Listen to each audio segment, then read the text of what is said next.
does actually, that. Actually, DPR, you can take G-Man and Shamos aside that there was a historical personage behind the New Testament accounts of Jesus Christ. I'm not. You and I in this regard are probably not in disagreement. That is to say, that we believe that the Gospels are probably written about one or more, probably more. Sort of like people that are wandering around doing the sort of things that Jesus was supposed to be doing, and the first and earliest accounts of what this person was doing was probably at best 40, maybe 80, probably 100 years. No, DPR, What do you base that on? You know, hundreds of thousands of Hasidic Jews that think that Jesus DPR, was what do you not base that claim on? historical. Hang on. She believes it's all lies. Hang on. DPR, you maintain that there was one or more historical personages behind those gospel accounts, so you were on their side. You're on their side. My claim is zero. There were no historical persons behind the gospel accounts. All right, you maintain there's one or more, so you're on their side. No, what I'm claiming is that my view is that there were probably quite a few people wandering around, sort of like having the qualities that Christ had, and as a result of hearsay, rumor, Chinese whispers, that later there came into some sort of degree of solidarity about what the original Messiah was. I do not accept that there was one particular figure. I suspect that there were many, and I suspect that the stories that are told about this character came about as, and I don't think there's any great dispute about this. Right. When they first came into their writings 40, 60, 80 years after the events, which however much Christians try and tell me that this is contemporaneous, it's not. It isn't.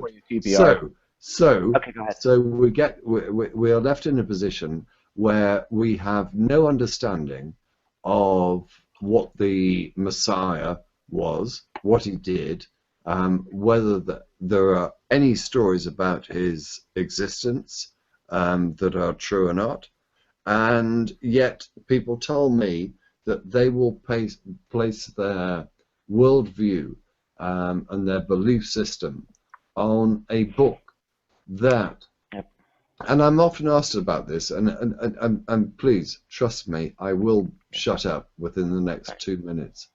But they put their trust in a book, which, if you, for example, look at the Skeptical Annotated Bible as a website, you will find that there are not just the contradictions, the factual errors, and whatever. There are at least over 600 inconsistencies, factual errors. But people will still say, for reasons that I genuinely cannot understand. And I had a conversation with G-Man, and I know that he was in the room. He may still be. Are you going to give anyone else a chance? Yeah. I told you I'd finish in 2 minutes. I think I've still got 1 minute to go. Oh, you put. But these people, oh my God! All right. These people still have an absolute insistence. It's called time dilation. That the book of the Bible is true, and all I can say to them is, why can you possibly believe in a book that is so riddled with inaccuracies, falsehoods, and inconsistencies, and place your faith in that book? There we go. Okay, well, listen to I've looked up many of these alleged Bible contradictions on the various atheist websites, and when I investigate many of them, I haven't spent an inordinate amount of time to do all of them, but picking many of them randomly, I am shocked to find at how sloppily they're put together. Let me give you an example. I'll give you an illustration. Because you were generalizing DPR and you didn't give us any clear-cut specifics to support your generalization. Let's take, for example, Mark chapter 7. Mark chapter 7 in verse 31. It says I'm not that interested Jesus... in chapter and verse. Oh, okay. Well, then your generalization is just worthless. Okay, if you're just going to generalize, then I have no reason. No, it's not worthless, and it is not worthless. Oh, okay, well, I didn't interrupt you. You talked for a long time. You talked for a long time. Stop interrupting me. You talked for a long time, and I didn't interrupt you. This is not your room. It's Nadia's room. Okay, I understand you do a radio show, but why don't you show a little courtesy that you ask people to show you? Okay? Now, you made a series of broad sweeping generalizations that the Bible and specifically the New Testament had a plethora, that's my word, of contradictions. And I am telling you, since you're going to generalize, I'll generalize in response. I have actually investigated a number of the alleged contradictions that people have alleged for the New Testament, and I'm going to give you an example. I'm going to generalize in the manner that you do too. Okay? One of a key example of a contradiction that is cited on these websites is Mark chapter 7, I believe it's 31, where it talks about Jesus and his disciples leaving the vicinity of Tyre. And I'm trying to remember the name of the town. I should open up my Bible to that verse. And then it says, then they left the vicinity of Tyre. Then they went to the next town, which geographically was north, and then they went to the city of Decapolis near the Sea of Galilee. And many of these Bible contradiction sites said, Mark, who clearly wrote this down, either was not an eyewitness or he didn't consult an eyewitness, because you would have to go south instead of north and this circuitous route. Had these idiots taken the time to look at a topographical map, what they would have found out in this alleged Bible contradiction is that there are two mountains in that region. And the reason why they had to go north and then to go south, because that was the only way to get through the mountain pass and go around it, as opposed to going over it, which there would have been no water sources up on the mountain, and then to go to the cities of Decapolis. Once you know the topography of the geography, there is no contradiction. But this contradiction is listed in many of these alleged contradictions. Now, many times atheists want to cite these contradictions and they'll just read them off, and they don't peruse what the various commentators say. All they do is they say, well, this is a contradiction. We have examples in history where people give differing accounts in certain situations, but differing accounts do not necessarily constitute an actual contradiction. I'll give you a case in point. The Kennedy assassination, since you brought that up. We had witnesses at the Kennedy assassination who said there were 3 shots. There were other witnesses who said they heard 4 shots. Now, was that a contradiction, DPR? Just give me a yes or no. Yes, it's a contradiction. No, it's not a contradiction, because there is a difference, but it's not an actual contradiction. Here is why. It's because most of the people heard the actual gunshots. The people who said they heard 4 gunshots did so because they heard an extra shot due to the echo chamber within Dealey Plaza. So although there was a differing account, they gave an accurate report of what they heard. So it's not an actual contradiction, even though there is a difference in what they heard. Okay? For example, let's take about the last words of Jesus, which is another favorite example where these contradiction sites will say, oh, well, this gospel says that. Nowhere in the 4 gospels does it say that they wrote down every single exact word when Jesus was brought to the cross, nailed to the cross, and then when he died. These gospels are alleged to be recorded not only by eyewitnesses, but those who claim to be eyewitnesses. So it is something that we would expect, that we would have differences in what people heard and when they heard it. So it doesn't constitute an actual contradiction. I agree with you. Absolutely agree with you. But unfortunately, however, I can't hear you. You're breaking up. Oh, I'm terribly sorry. I don't know whether I'm breaking up for the, other people, but what I was going to say to you are. you is breaking up for everybody. Am I breaking up?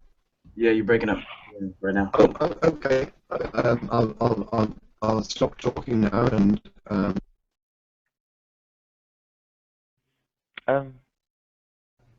Okay, unclear what happened there, but I would note that in this respect, DPR is actually on your side. He maintains that there were one or more historical personages behind the New Testament accounts of Jesus Christ, where I maintain there were precisely 0. Go ahead. Mm-hmm. Oh, okay. Well, answer me this. Are you familiar with the New Testament scholar Bart Ehrman? Yes, I'm aware of his text. Okay, on good. The, Bart Ehrman is not somebody who you would call a frothing at the mouth Bible fundamentalist, right? And he has actually attacked the integrity of the New Testament in his area of speciality known as textual criticism. Mm-hmm. Bart Ehrman has eloquently written on the idea of Jesus mythicism, and he said it's only unique to the internet. The overwhelming majority of historians, both past and present, with rare exceptions, recognize the historicity of Jesus of Nazareth, whether or not they see him as divine or not, whether they believe he was resurrected or not. It is only a handful of individuals, and most of them do not have historical degrees, with the exception of, for example, Richard Carrier.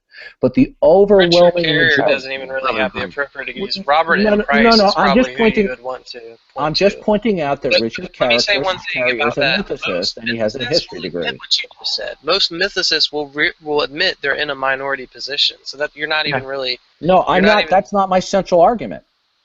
No, I know that. Well, I would hope that's not your central argument. No, it's not. But the point is, it's highly significant. Why is it that the overwhelming majority of historical scholars in colleges and universities who are not frothing at the mouth, Bible-believing fundamentalists, recognize the historicity of Jesus Christ? Due to the preponderance of evidence, which you probably should state. That is right.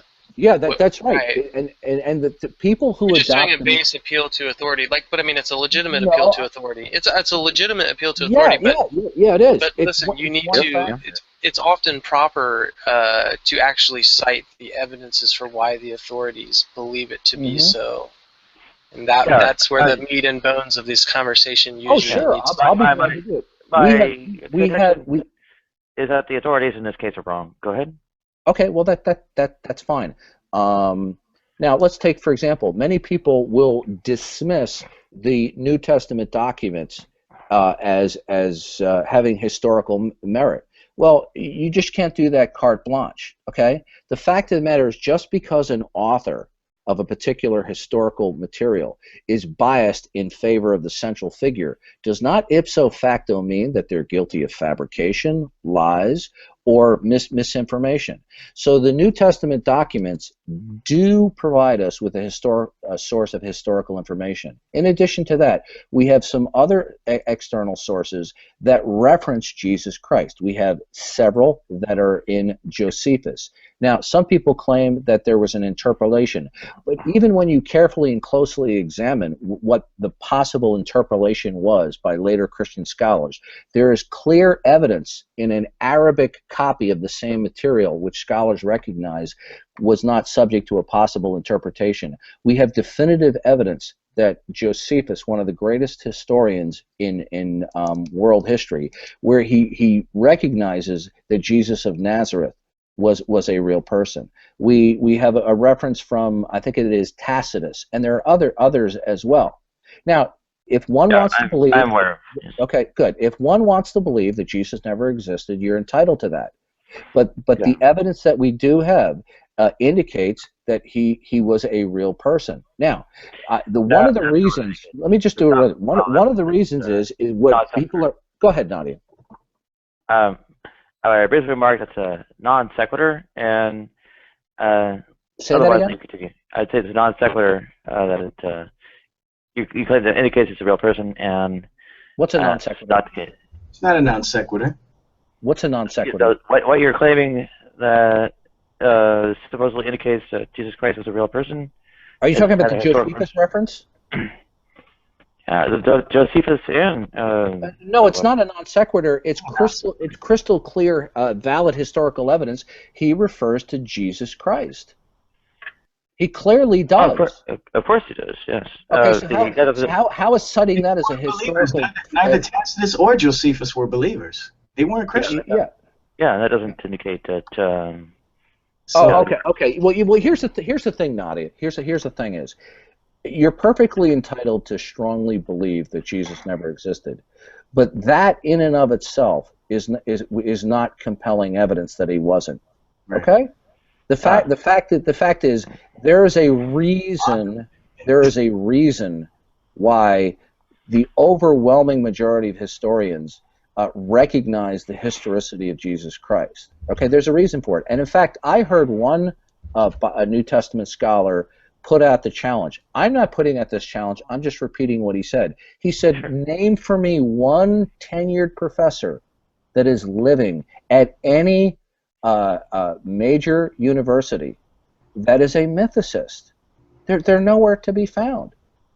Okay? Oh, I know. Yeah. So we have the evidence from the New Testament that Jesus existed. We have a number of secular references. Now, the mistake people make is they start with faulty assumptions that if Jesus was a real person, if he rose again from the dead, we would expect to find more historical sources than we would. There are several fundamental problems with that view. Okay, and here's what it is. Number one.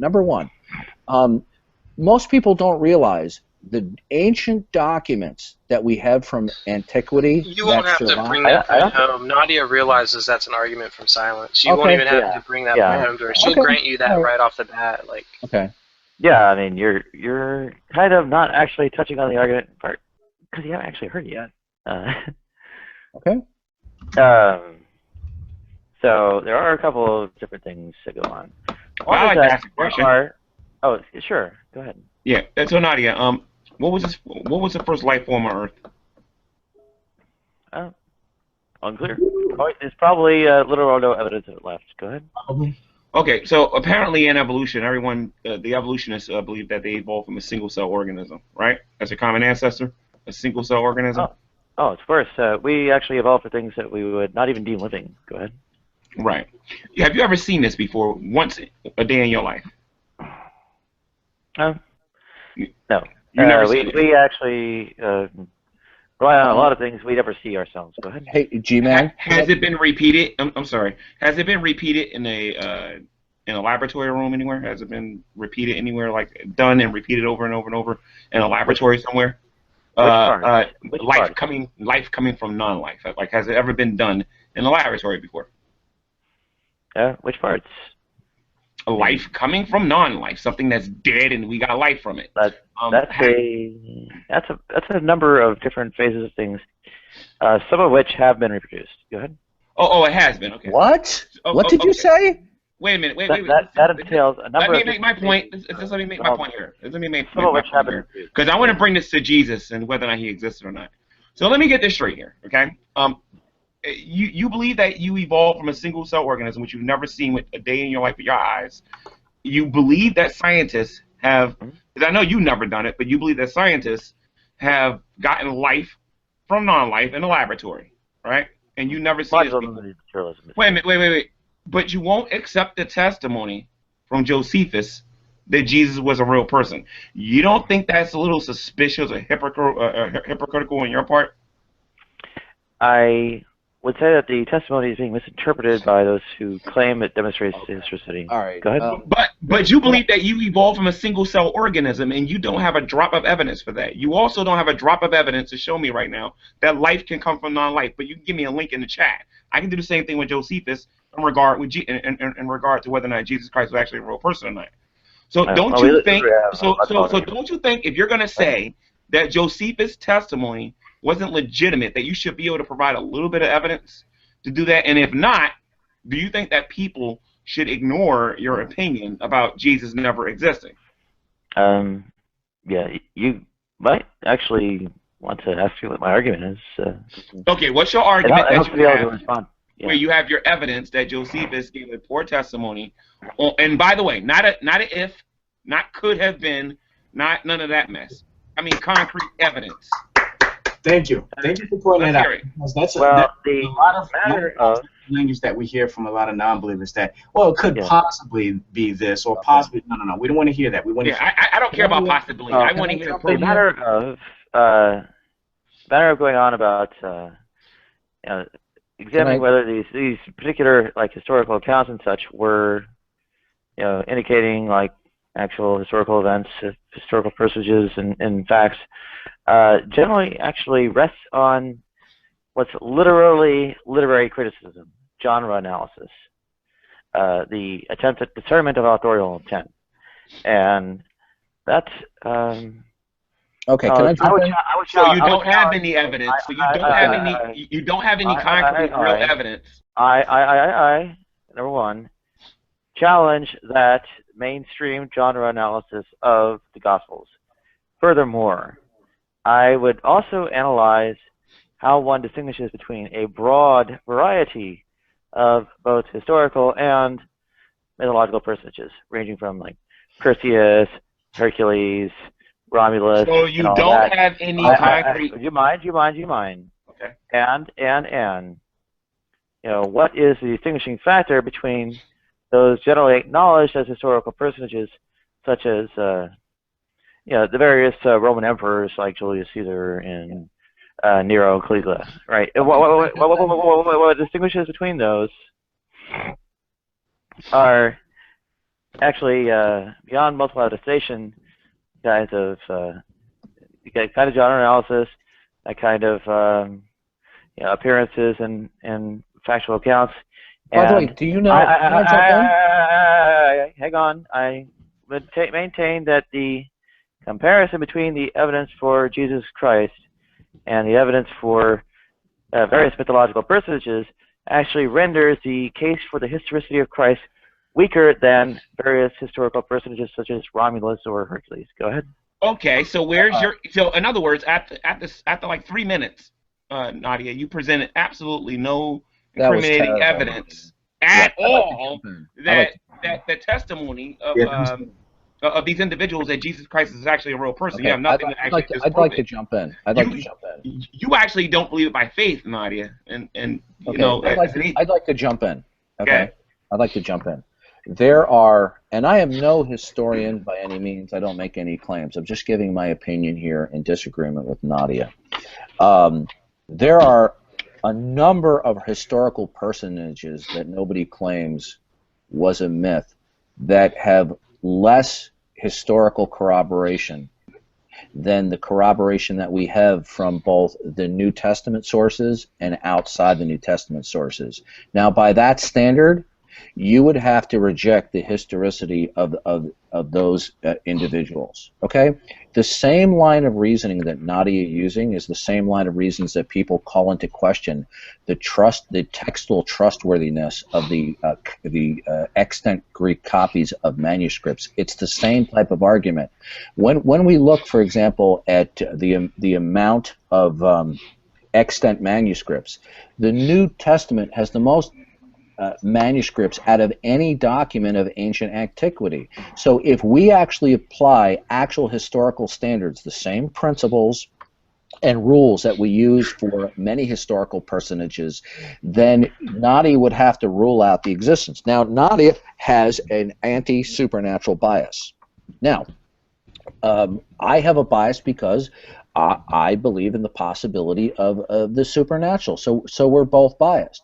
But what you have cited has not supported with anything weighted that Jesus was a myth. Now, I want to go back to Robert Price. In the text, Shamos said Robert Price is very qualified extremely. Okay, are you there, Shamos? Yes, I'm here.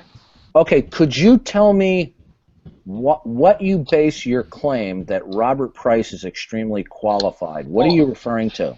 Well, listen, I am very much knowledgeable in the historist arguments. I'm a Christian. Believe me, I can go through the ringer of pretty much all the evidence that you've cited, plus a bit more. I'm not saying I'm more knowledgeable than you and anything like that, but what I'm saying is there's about 2 people in the field of Christ mysticism that actually have even one is who you named was Richard Carrier. He has history degrees in antiquity.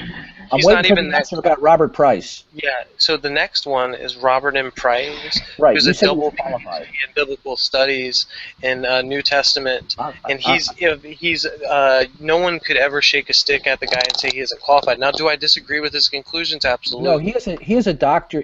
I believe his doctorate is in theology. Yeah, he has a double doctorate. Okay, but he doesn't have a PhD in ancient history. Right? No, he doesn't. He has a double doctorate in New Testament studies and biblical New Testament studies, but he doesn't have a degree in history. Is that correct? Yes, that's correct. Okay, good. So what you're pointing to New Testament scholars, PhD New Testament scholars, study a very narrow scope of history. So he's, and if Robert Price is onto something, why don't we find? I never said Robert Price was onto something. I disagree with. Good. I told you I disagree with him, but I understand that he's qualified. Now, Nadia, let me ask you a question. When somebody gives testimony of an event, the way that we can evaluate from an amateur point of view is to say to ourselves, okay, is there internal or external corroboration for what this person is writing? Would you agree with that or not?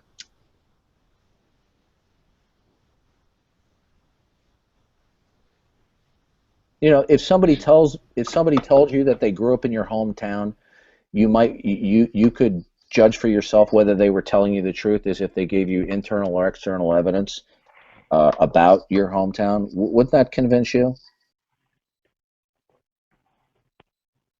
Hello? Nadia? Are you asking me? Yeah, Nadia, I'm asking you. If somebody came to you and they told you that they grew up in your hometown at the same time you did, and you said, well, I never saw you, but they began telling you about specific topographical and geographical details about your hometown that wouldn't be readily available from reference sources, okay? And it wasn't just one thing, it was many things. What would you, in terms of a cursory decision, would you assume that it was more likely than not they were telling you the truth, that they grew up in their same town, or that they were not telling you the truth? Probably, regardless. Okay, good. Okay, so that's a principle we can agree on. Now, when we go through the New Testament documents, there are literally tens of thousands of what we call incidental details that are not significant to the narrative. They're incidental, and most people just brush over them. Now, when I say there are tens of thousands of these incidental details, there literally are. Well, what do those incidental details shine light on? Well, let's take it, for example, common names within Jewish culture, the Roman Empire, and Greek civilization. There was a woman, she's still alive, she's a scholar of history, and she went through a very boring subject, was to list or codify the most common first names that were used by Jews in approximately about 100 BC to about 100 AD. Okay? And she quantified from all historical sources that she could find the most common Hebrew, Greek, and Roman names. And you're probably thinking to yourself, what does this have anything to do about it? Here's where it is. It is not humanly possible, unless somebody had access to modern technology and current birth records, to guess what the most common names are until well after the fact, and only if you had access to a large database. Now, the writers of the New Testament didn't live in our modern technological age. They would have no access whatsoever of a database indicating the most common names that would be used in the Greek Roman. Well, why is that relevant? Well, they went through the New Testament, and they made charts up of the most common Greek, Roman, and Hebrew names that are recorded from Matthew all the way into the book of Revelation. And here was the stunning discovery that they found out. There was an uncanny alignment with the most common names used, that they lined up percentage-wise, not exactly, but very close, with what the most frequently and common names used in the New Testament were the ones that were used within the middle, approximately the middle or the first century. Now, what does that indicate? Argument, because let me just say something really quickly. Okay, sure, but I want to finish up. Go ahead. Listen, the reason why I don't think that's a very good argument is because even critical scholars, even people from Nadia's camp, agree to how early the New Testament was written. Like, you're not going to hear Nadia really going after any of the dates. So she'd be like, yeah, that just because they were written early, obviously they had accounts, and they wrote about things. These people were writing about in their time. They would use names from their time. So the fact that these names are similar, yeah, because the stuff was written in that time and it was written early. Now, that has nothing to do with the claims of it being true or not. I'm not done yet. I'm not done yet. I haven't even gotten to the icing on the cake. That could be true of one author, but the New Testament documents are comprised of multiple authors, and even within the four... I know that. Good. Even within the four Gospels themselves, for example, Luke, there had to have been more than 4 sources for a lot of this information. And the same thing is true not only of names, but of very precise geographical locations, certain architectural designs, military and civil. Yeah, but I'm telling you, none of that has anything to do with the truth values of the claims of the Bible. By the way, do you know why it does? No. Okay, Shamos, I would strongly recommend you Google I would strongly recommend you listening to the next paragraph. I'm listening to you, but your argument is not valid. Because the point I'm trying to make to you is this, is that when a document is a genuine and authentic document from whoever wrote it, you will see a strong correspondence between incidental details and the actual facts. When documents are not genuine or authentic, what you will find is one of 2 things. Either you will find actual contradictions of incidental details that contradict known historical, geographical, military terms. Yeah, if they were written way later, yeah, that's a possibility. No. Well, here's the problem. No, you're just droning on. I'm not. Wrap it up. Well, I'm talking about 1/10 of the amount you're talking. But go ahead, bud. Okay, so but the point is this is a key mark of genuineness of an ancient writer. No, it's not. Let me tell you why. And you should probably listen more than... You should look up Jesus and the Eyewitnesses.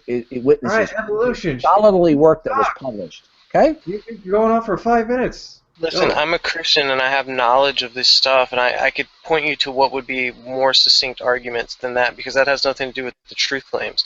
What I'm telling you is a lot of critical scholars, even ones that don't believe the truth of the New Testament's claims, be it supernatural or stuff, realize that these documents were written super early. Like the Pauline epistles, Galatians, written in the 50s, or the latest Pauline stuff written in the early 60s. You have Mark. Many people reject that. Huh? Many people reject that. Not very many. Oh, yeah. Oh, absolutely. What, are you kidding me? Are you kidding me? They're a minority. Very few New Testament critics. Okay. Early authors. Listen. I told you you should probably listen, and that would have helped you, because I'm giving you majority critical dates that are across the board assented to, right? And so what I'm telling you is, no matter how people that agree about Christianity or disagree about Christianity realize the stuff was written early. So if the stuff was written early, they're going to be they're going to be using names from around that time, locations. They'll have knowledge, in that area. I mean, Matthew's gospel was written in or around Jerusalem for certain, with high degree of probability. And so he would definitely have a handle on the geography there. And that's the second earliest gospel. So Basically what I'm trying to tell you is, regardless of how accurate they are about names or locations or anything, that has no real bearing on the actual truth content of the supernatural claims of the actual New Testament. That wasn't my point. I wasn't driving at that. You just missed it. I was pointing to a historical document that claims to either be an eyewitness count or get eyewitness material in terms of what is called genuineness and authenticity. It has nothing to do with the truthfulness of the supernatural claims. We were talking about the historical claims of the New Testament. So you completely missed at what I was driving at. Actually, it was a very specific historical claim, not all of them. If I could please jump in on this. And the trouble with this kind of affair is that the setting of a fable or drama can be an actual place with those kinds of details interspersed. I mean, like Rent, Broadway production and such. Either the New Testament. It's about New York, and I'd also further posit that the genuineness and authenticity of the manuscripts and all that. I mean, that's not even kind of pertinent to the genre of the content, right? I mean, the genuineness and authenticity of say plays of Terence or Euripides. I mean, no one's really saying whether or not they're fiction or nonfiction. Well, okay, let's do Plutarch too, right? Plutarch's an example of the nonfiction. No one really challenges their genre classification. Not but they also grant the authenticity of that manuscript evidence and the authorship and all that. And the part that's actually relevant here, though, is the genre analysis. Right. What is actually the authorial intent here? It's an argument on a very different basis from what you're actually thinking of. It's a matter of literary criticism, right? Okay. Well, here's the point I was driving at. I am focusing in response to what Nadia said. I was not focusing on the truthfulness or why somebody should believe the resurrection accounts, Shamos. I was doing a baseline argument for the trustworthiness of the historicity of the New Testament documents, not their truthfulness in regards to the supernatural event. That comes second, because if you cannot establish that the New Testament has overwhelming and excellent reasons to believe that the New Testament authors were witnesses of the events, or they consulted with people who are witnesses, then that train is not pulling out of the station. Then the truth value or apologetics dealing with whether the resurrection is more likely to have happened or not, it can be built on that. But without that reliability basis, that the New Testament documents are both what we would call, and by the way, these are technical terms. I'm not just throwing them out. It's called being authentic and genuine, right? And these have very precise meanings, okay? So without that, Shamos, then you're wasting your time discussing the truthfulness of the resurrection if you can't establish confidence in a listener that the New Testament documents have a lot of evidence to show that they're both genuine. I understand that, but listen, if she's talking about the historicity of Christ, and then you're just talking about, look, they got a lot of other things right, that has nothing to do with the historicity of Christ. She'll even say that, look, I know these things were written early. Yeah, they got things about the time right, but that has nothing to do with the historicity of Christ. And I was just trying to tell you, like, you're just farting around the issue. Like, I mean... Oh, no, here's what it has to do with. If we can show that there are overwhelming good reasons... And if you think your big words are authentic and genuine, then you really ran into the wrong guy. Okay, I don't think you know much about me, and I'm kind of just humoring you a little bit. I think other people are probably like, this is kind of funny, but I'm just kind of sitting back and letting you drive the train tonight. Well, you see, if you cannot demonstrate either formally or informally the genuineness and the reliability of the New Testament documents. I certainly can, but I wouldn't make such a bad argument as that. Well, I could establish it okay, much better. rather than generalizing and making accusation, please be specific. What bad argument did I make? Like, if you're trying to establish the historicity of Christ, you're trying to establish the reliable and the trustworthiness, you need to establish the reliable and the trustworthiness in the accounts of Jesus Christ, not the places or the stuff like that. You just totally, it went right over your head. Do you understand when I said, what do you think I was referring to when I said the tens of thousands of incidental details? Those are details that are inside the New Testament documents. I realize that, but that has nothing to do with... Yeah, it does. It's not a valid point. Yeah, it is. By the way, do you know that there are Bible scholars... Christ could still not have existed. Listen, Christ could still not... I'm a Christian. I believe Christ existed, but it's possible that Christ could not have existed, and people from around that time wrote about it, made it up, and still got all the shit right from around that time. That's why you're so dumb. No. Well, here's where you're wrong. No, here's where you're wrong. Here's where you're wrong. Either the New Testament authors were what they were representing themselves to be, or they were not. Okay? Given the fact, even if they lived in that time period, here's the problem. And by the way, one thing you're mistaken about, most critics... That doesn't even make sense. They could be representing them... Hold on a second. You've been talking the whole time, dude. They could be representing parts of themselves to be true, and some things that are not true. That's not even a proper dichotomy. You're just droning on and making no sense. Okay, what I was saying was this: is that the point Shamos make is not correct, and I'm going to specify rather than generalize. Most people who challenge the New Testament challenge the genuineness and the authenticity of the authors behind the books.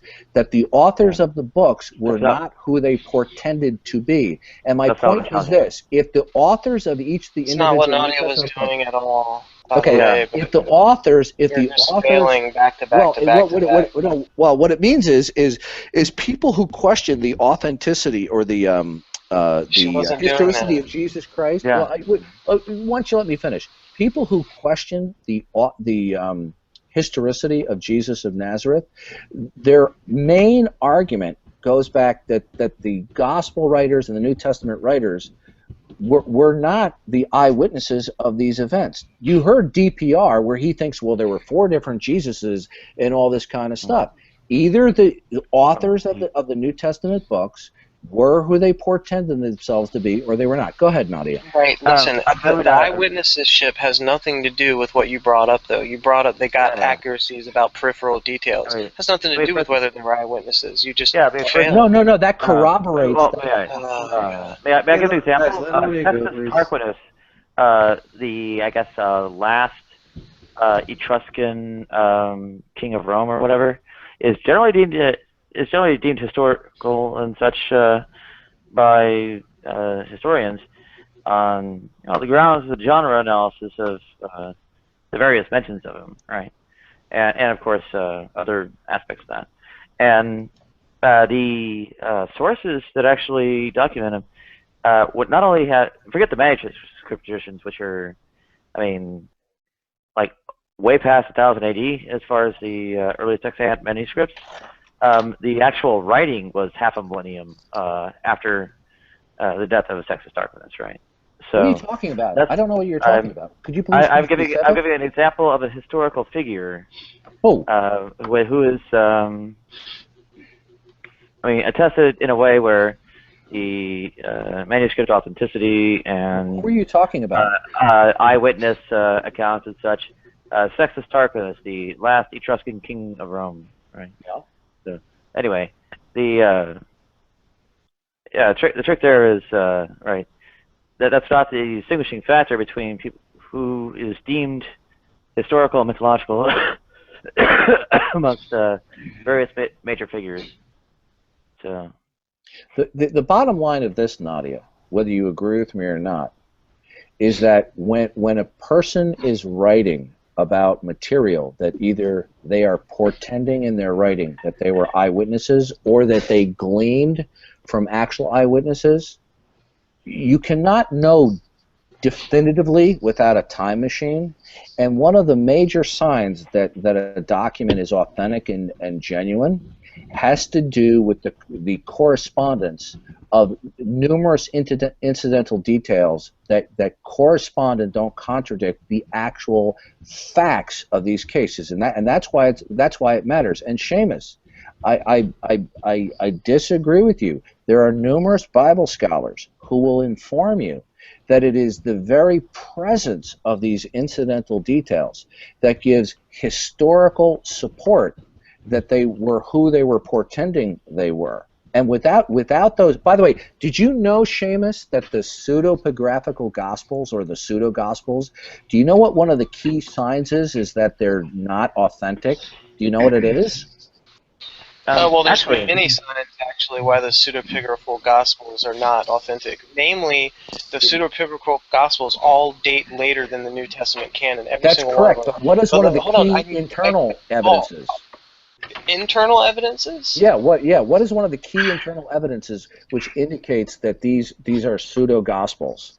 Okay, one internal evidence that can contend that they're pseudo-gospels is that they were written in locations so far removed from the actual events. How do you know where that location they wrote it from?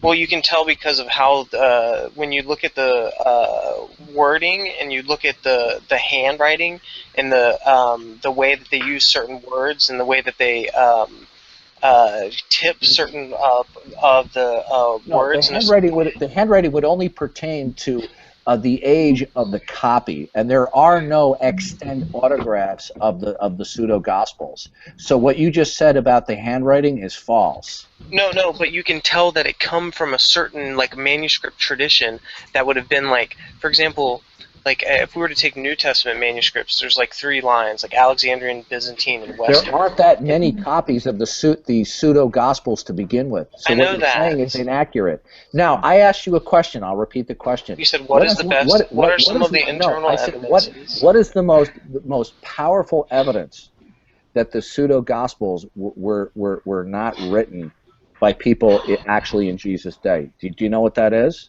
What scholars say about that? The dating of the material. No. Yes. I asked you. The higher critical dating that is of the material. That is an external response. I asked you. I'll repeat the question. What is one of the greatest internal signs that the pseudo-gospels were not eyewitnesses? What I mean, I know what you want me to say. You want me to say I that. I ask you a question. Can you answer? You're trying to lead me. No, I know what you're trying to do, but it's not. That's not one of the best ways. You're dodging. I asked you a question. Okay. Yeah. I asked you a question. Now, if you don't know the answer, there's nothing to be embarrassed about. Yeah, I'm not embarrassed about anything. Okay, good. Okay, then what's the answer to the question? You're trying to lead me into saying that the best thing for it is to be right about all the stuff around that time and in line with that region. Do you know what the central key points is in discrediting the pseudo-gospels? Yeah, you want me to say the consistency of being correct about incidental details. That's probably what you want me to say. But you're going to beg the question against the New Testament canon to prove that. So it's a big farce. Nobody can do that. It's not begging the question about the New Testament canon, and that's a non sequitur to what we're talking about. The fact of the matter is, you. So what's the point you guys are getting to, though? You guys are arguing over who's got the better argument. What's the point you guys are going into? One of the reasons why the pseudo-gospels are recognized as not being real is because they have very little of any accurate and specific geographical, military, cultural, and other details in there that were they the eyewitnesses, that these people would have been in there. And the virtual absence of these details is a usual sign of forgery or something that is not that is not genuine. Fallacy is an argument from silence. You're just saying because of the presence of things we would expect to see. That's known as an argument from silence. It's a fallacy. No, it's not a fallacy because let me give you an example. It actually is a fallacy. So what's the point of this conversation again? You guys are arguing over who has the better argument over the Well, here, G-Man, brother, let me tell you what this is all about. G-Man, let me tell you what this is all about. Hold on, let me level with G-Man for 1 second before Simon grills him on this. G-Man, how often do you see Shamos arguing with Christians? This isn't a product of me. This is him. Okay, I don't come on here to argue with Christians. Okay. Okay. So, evolution's a Christian? G-Man. Yes, I am. Oh, okay. So why are you two arguing about something that, at the end of the day, agreement about how don't really matter, you know? Why am I arguing with him? Because Yeah. based upon what I've heard, and I'm not trying to insult him, he doesn't really know what he's talking about when with the way to evaluate the authenticity and genuineness of the Well, that's something you should talk to him about in private, though. If you're a Christian, talk to him about that in private. Then don't talk about that now. Okay. Well, are you the moderator? It's confusing. Are you the moderator? I'm a Christian. Are you a moderator? No, I'm not. Okay, then you're not in a position to tell me what I should talk about. Oh, really? Really?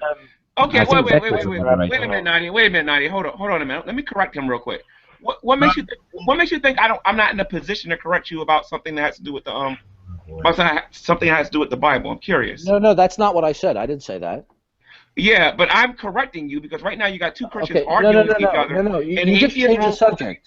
You told me that I shouldn't be talking about this. You misunderstood what I was saying. You have two Christians arguing in an atheist room about who's got the better argument concerning the I can't even pronounce it, the authenticity of the Gospels. But the point of the matter is this: if you two are working together, there's no need to have this argument in public. I know nothing about his Christianity other than you can do all this in private. There's no need to do that right now. That's your preference. You're not a moderator. I can quote scripture, and I'll show you that it ain't my preference. It's not a direct command from the Savior. It is not for you to tell me what topics I should and shouldn't discuss. I'm not talking about the topics. Yeah, you just did say that. You're arguing. Now listen, you're claiming to be a Christian, okay? You're arguing with another Christian about whether or not the Gospels are accurate and correct. If you believe that the Gospels are accurate and correct, and he believes that, work together and talk to the non-believers about that. I don't know that he believes. But having an argument about that in public is stupid. Because you're arguing with the atheists right now. Nadia, say something. To me? Are you listening to me? I know nothing about Shamos other than he claimed to be a Christian. I don't know other than what he has briefly stated. You should talk to him in the chat. May I finish? May I finish? You shouldn't be telling me what I shouldn't be talking about in here unless you're a moderator. Okay? I don't have to be a moderator if you claim to be a part of the body of Christ. Okay, good. And you're talking about Christianity. And you're talking about Christianity. The woman who owns this room would like You're going to have a problem with me because if I start disagreeing with you, then you know what? No. Hold on a minute. You claim to be a Christian, act like it. Do you claim to be a Christian? Yes, I do. And you need to act like it. Then why are you arguing? Not acting like a This is my first day talking to you. If you're going to claim to be a believer, act like it. Why are you arguing with me? Are you a Roman Catholic or are you a Protestant? Okay, hold on a second. What is your name? What's your name? My name is G-Man. Are you a Roman Catholic or are you a Protestant? G-Man, is it your position that a Christian should not argue with another Christian in an atheist room? It's my position, okay, and by the way, I know why you're asking me that because you asked me why am I arguing with you. Right now I'm rebuking you. Okay, and there's a difference. It's his argument that you shouldn't have it out in the open because God forbid the atheists see Christians arguing with each other over scriptural text. Wait a minute, hold on. First John chapter 4, verse 1 says, "Don't believe every spirit that say they are from God, but test the spirit by the Spirit." This is my first day meeting you, and I'm looking at how you're acting right now in this room. This is my first day meeting you, and you my history is well documented. Whoa. I've never heard of you before. I have a question for Nadia. This is my first day meeting you, and you're quite belligerent yourself. No. Listen to me. I've punked these atheists more times than I can count. My thing is with you, good. sir. Can I have your autograph? My thing with you. Can I have your autograph? Why are you arguing with Shamos over who has the better argument? Why are you arguing with me? Why don't you take your pride? Why are you arguing with me? Put it in your back pocket and try to glorify Christ in this room. With me? Just calm down, guys. Just calm down. It's all good. Okay, hey, Nadia, can I make right now, you got some proving to do, sir. You ain't producing no fruit whatsoever. Nadia, can I make a request? Go ahead. Nadia, I think it would be a big improvement to the room, and I think you're a nice and pleasant person. That if you put down the rule that there's like a 1 minute time period, or whatever, will eliminate all of this cross talk and obnoxiousness. Okay. Well, we could try to ask people to be brief. Where's the fun in well, okay, well, G-Man. Yeah, Barry White said the best practice what you preach. G-Man, in response to you, I'd like to respond to you, okay? Yeah. Would you permit me? I don't care what you think I should or should not do, okay? Gotcha. I could care less what you think. I totally understand. And from this point forward, I will not refer to you as a Christian. I'll refer to you as a backsliding apostate. Okay, good. Okay, G-Man, I'm not finished yet, and you're interrupting me. Oh, okay, that's great. That's great. And I got something I want to read here. Okay. I believe there's power in God's word. You're interrupting me, G-Man. Evolution. You've been interrupting people all night. What's your point? Okay, are you going to let me respond to you, G-Man? Yeah, go ahead. Okay, good. I would like 30 seconds of not being interrupted. All right? Now, G-Man, I understand you're passionate. We all can get wound up. But I'm going to tell you, other than Nadia running this room, I could care less how you think I should conduct myself and what I should be talking about or what you think of me as a Christian. Okay? Are we clear on that? Okay, I don't care, now give me my 30 seconds now. Now give me my 30 seconds. If you don't care what I think and you don't care about what other Christians think about your behavior as a Christian, then you don't care about what Jesus Christ thinks. So humble yourself and cut the pride, because I'm not impressed by it. Okay, G-Man, I don't care what you think. Exactly. And as of right now, I think that you're pretending to be a Christian because you're not acting like one. Okay, I have a question for Nadia on the topic. You don't gotta care less, sir. I don't care if you don't care. In the last days, the Bible predicted that there's going to be apostasy. Okay, and you're acting like an apostate. Bring it back to the topic. G-Man, why are you going on as though I cared about your opinion? Okay, no one cares about yours either. Bring it back to the topic. Especially a Christian that's called let Nadia talk. Let Nadia talk. All right. So first off, I'd like to welcome James. It's good to have you on again. And also, I wanted to note that, well, regardless of my opinions of authorship, I don't actually regard the authorship or eyewitness status as pertinent. For instance, Albinus has no eyewitness testimony regarding his, I guess, conflict with Septimus Severus at Lyon. And of course, the authorship of the accounts is, well, not really verifiable other than the attribution to the name, you know, similarly like letters of Paul. So anyway, what it actually has a basis in is a literary analysis of the Gospels. And that is a very different subject from, say, those incidental historical details. In fact, I would have maintained that the incidental historical details are likewise not distinctive because they're actually rare. Writing of that era was actually very typically vague, and things that are deemed historical are often in very vague accounts. So the fact that it has, yes, I have read Plutarch. Oh, you've read Plutarch? Yeah. Who was Plutarch?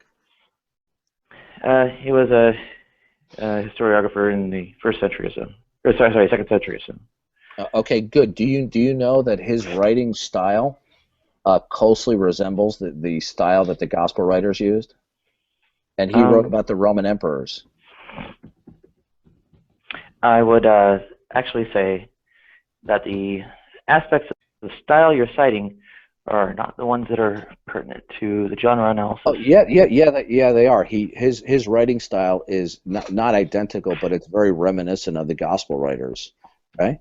Now, when you talk about a literary evaluation, that is on far more subjective, shaky ground, as opposed to when we go through actual details that are mentioned that the New Testament authors say they saw or wrote down of what others saw, and either there's a correspondence or verification or validation of these details, or there's not. When you bring up a literary evaluation, that's a much more highly subjective area of evaluation. Can I ask you one question? Sure, go ahead. In the nicest way possible. Is this scenario I'm about to build for you possible?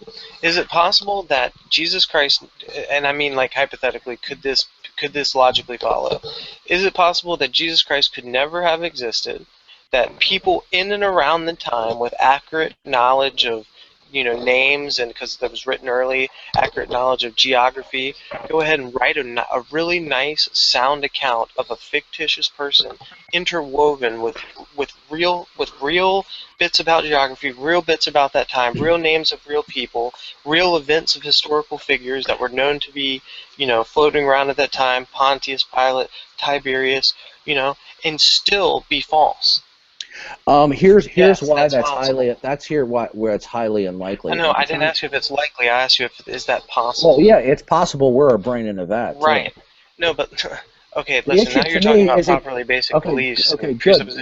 Hold on. Good. The fact that it's possible is meaningless. The question why is, I'm telling what you is that is what is more likely to be true or not? Listen, what I'm trying to show you through that demonstration is that your incidental details mean nothing if it's possible that people around that time could have gotten those things. Good. Let me just finish because you might actually get it.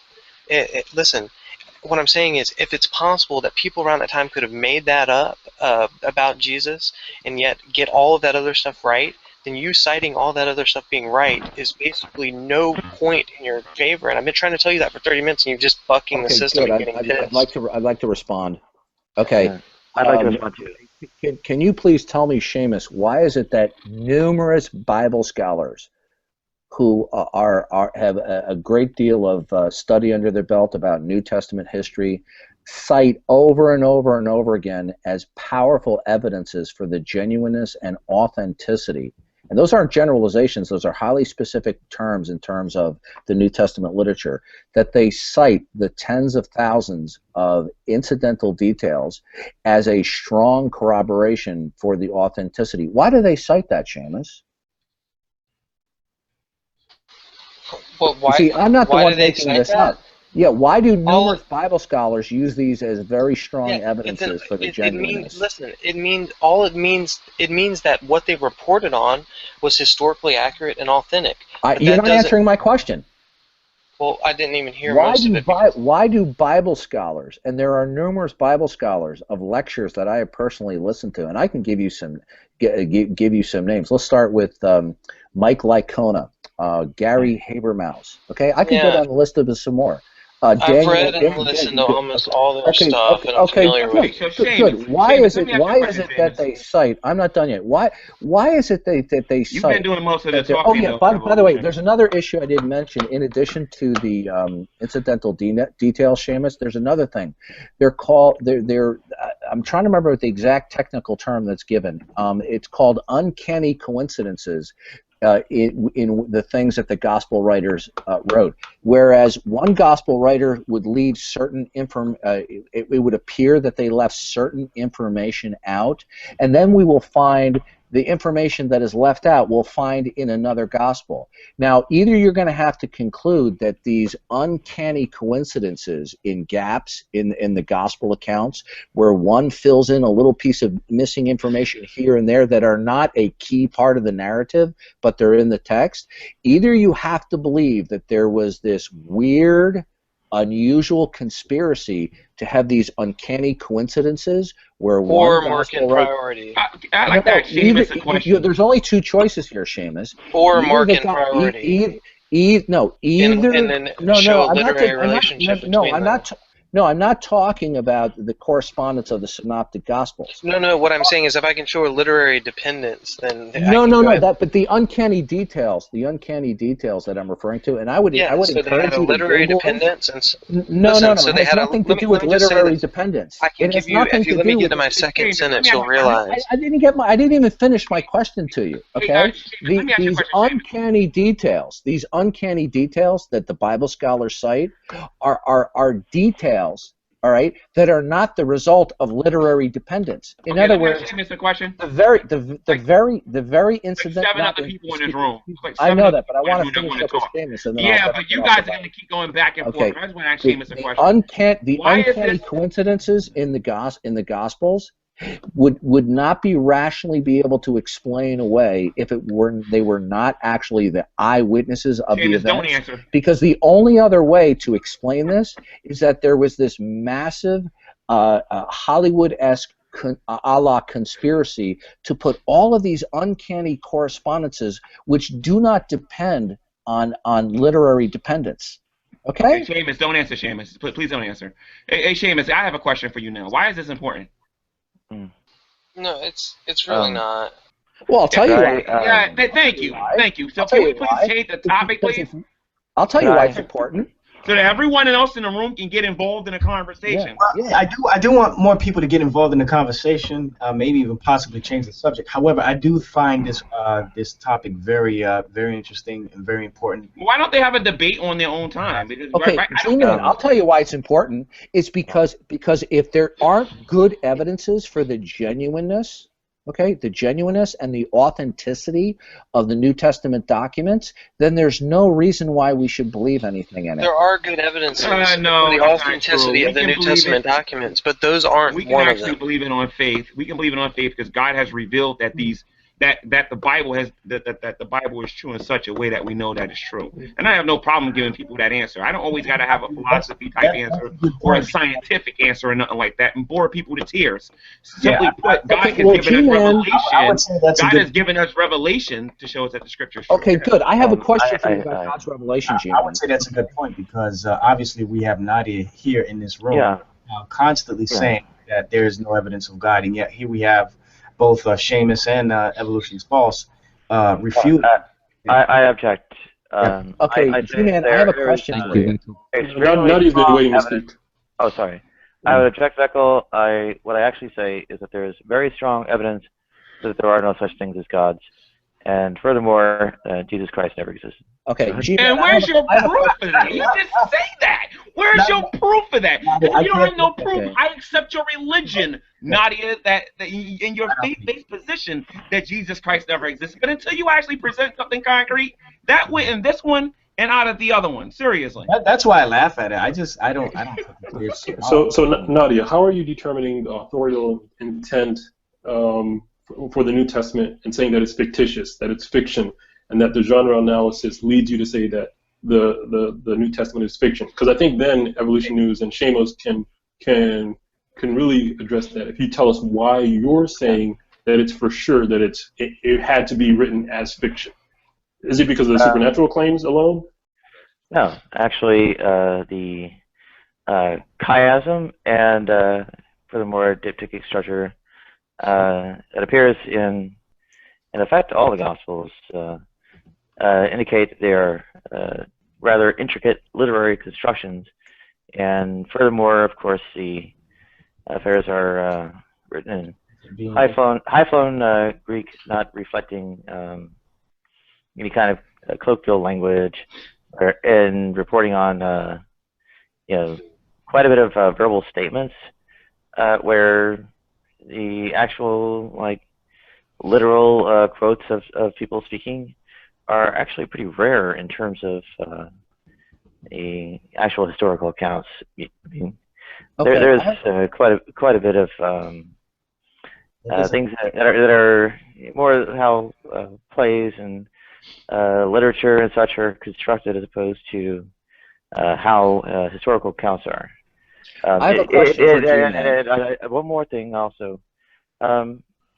Plutarch's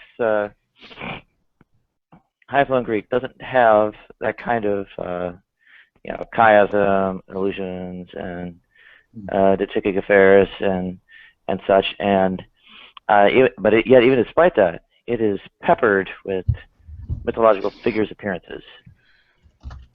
Right. So. Okay, G-Man, I have a question for you. Sure. Now, you raised the question as to why the historical trustworthiness and the textual trustworthiness, it didn't matter. Is that your view? No, my view is I don't understand why you and Shamos was going back and forth about that. Okay, well, I just asked you a question. When in reality, that ain't nobody in this room getting saved by arguing over whether or not the Bible is written correctly or not. Amen, and I just answered your question. Okay, G-Man, is it to you the historical reliability and the textual reliability, is that relevant to the issue as to whether the Bible is that we can glean that it's inspired from God? Is that relevant? I would like my 45 seconds to answer that. Yes, it's very relevant to Christians. is irrelevant to atheists, because atheists don't look at the Bible as being a valid source of information. And even if they did look at it as a valid source of information, they would still reject the Bible because they make believe that God isn't real. They're suppressing truth and unrighteousness. Okay? If you want to save an atheist, preach the gospel to them and expose the fact that they're suppressing truth. Amen. Amen, G-Man. Well, do you know that atheists reject the Bible for many reasons, and when we're knocking down strongholds, as the New Testament says, and that's plural, not singular, and one of the strongholds that atheists have for rejecting the Bible is to attack the historical reliability and the textual reliability. When we can cogently, I'll say, debate with atheists and to show them that their attacks upon the historical integrity and the textual integrity is totally vacuous, then they won't have that particular leg to stand on to reject the Bible. It's to show them that their arguments systematically do not hold water. For example, when I debate atheists most of the time, most atheists don't make claims, but Nadia did. So you have to simply say is, okay, good, what good reason do you have to believe atheism is true? And most atheists cannot even answer that question. So you see, we're not just a one-trick pony. We have to be able to give an answer to everybody who asks us questions for our faith, from the existence of God all the way over to the historical trustworthiness and the textual trustworthiness of the transmission of the Bible. Okay, and there's a bit, and now I like my time to respond now. And there's a difference between you giving someone an answer or a reason on why you believe and trying to convince them of it. It's not your job to convince anybody of anything. It's your job to preach the gospel and to say what the Holy Spirit has told you to say. Okay. Then it's our job. Wait a minute, I'm not finished. I'm not finished. Thank you, Tom, but I'm not finished yet, evolution, okay? Then we have to trust that the Holy Spirit will finish the work that God began in us when we started preaching the gospel, okay? I understand from an intellectual level why you would want to meet an atheist there and to be able to prove that the Bible that the Bible is accurate and true. But at the end of the day, the atheist doesn't care. And it is a tactic by Satan to get you distracted with that stuff, because he knows the real power is you telling the atheist that they're wrong, showing them why they're wrong, and then following it up with the gospel, and then allowing the Holy Spirit to do the work afterward. Okay, may I respond? You know the passage where Peter says, give an answer to every man that has the hope in you? Are you familiar with that? Yes, it's in Peter, right? Yeah. When he says give an answer, and I'm not asking for a long-winded answer, just a brief yes or no. Do you know what the word "give an answer" actually means? I hope I do. What do you mean? Okay. Are you familiar at all what the underlying Greek is? The underlying Greek of giving an answer? No, I'm pretty sure I don't. Okay. Well, is this 1 Peter 3:15? So basically, is this 1 Peter 3:15? Yeah, it is. It's just where you give an answer to every man who has the hope that is in you. Now, the New Testament was not recorded in English. It was written in Koine Greek. So we have an English translation. So to understand more accurately what is meant by the English translation, if you have access to the underlying Greek words, you can actually understand more accurately what the apostle. The word "give an answer" in the Greek is apologia. It literally translated means to give a legal defense. Apologetics? Okay?